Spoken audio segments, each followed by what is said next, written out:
Imagine ఒక AI మన స్క్రీన్ని చూస్తూ మనం గైడెన్స్ చేస్తే, మెంటర్షిప్ చేస్తే ఎలా ఉంటుంది? సూపర్గా ఉంటుంది కదా. సేమ్ దానికోసమే ఈరోజు మనం ఒక ఏఐ టూల్ గురించి చెప్పుకుందాం. ఆల్మోస్ట్ ఒక ఫ్రెండ్ లేదంటే ఒక గైడెన్స్, ఒక మెంటర్, వీళ్ళు ప్రతిసారి మనకు అందుబాటులో ఉంటారు. సో ఆ టైంలో ఈ ఏఐ అనేది చాలా హెల్ప్ఫుల్ అవుతుంది అండ్ యూస్ఫుల్.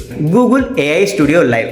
సో ఈ గూగుల్ ఏఐ స్టూడియో లైవ్ మన మౌస్ పాయింటర్ దగ్గర నుంచి ఏ ఆప్షన్ ఎక్కడుంది, మన తెలుగులోను, ఇంగ్లీష్లోను, హిందీలోను ఏ లాంగ్వేజ్లో అడిగినా నీట్గా, డీటెయిల్డ్గా, క్లారిటీతో, ఓపిక్గా వివరిస్తుంది. సో వితౌట్ ఎనీ ఇరిటేషన్ నీకు అది ఎలా ఉంటుందో ఒక్కసారి ట్రైల్ వేసి చూసేద్దాం. గూగుల్ క్రోమ్లో గూగుల్ ఏఐ స్టూడియోస్ని క్లిక్ చేసి ఫస్ట్ లింక్ క్లిక్ చేయగానే ఇలా స్క్రీన్ ఓపెన్ అవుతుంది. సో నేను ఇక్కడ ఏ విధంగా అయితే స్క్రీన్ మీద ఆపరేట్ చేస్తున్నానో సేమ్ అదే విధంగా మీరు కూడా చేయండి. నేను ఎంటైర్ స్క్రీన్ని సెలెక్ట్ చేసి షేర్ చేశాను.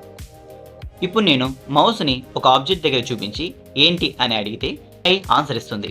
అదే కాదు, ఒక వెబ్సైట్లో ఒక ఆప్షన్ మనకు తెలియకపోతే ఎలా చేయాలి అని ఏఐని అడిగితే ఎలా చేయాలనేది తెలుగు, ఇంగ్లీష్, హిందీ ఏ లాంగ్వేజ్లో అయినా సరే ఆన్సర్ నీట్గా, క్లియర్గా చెప్తుందన్నమాట. ఇలా లింక్ కావాలి అంటే కామెంట్ సెక్షన్లో ఒక్కసారి లింక్ అని కామెంట్ చేయండి, ఆటోమేటిక్గా మీకు లింక్ వచ్చేస్తుంది.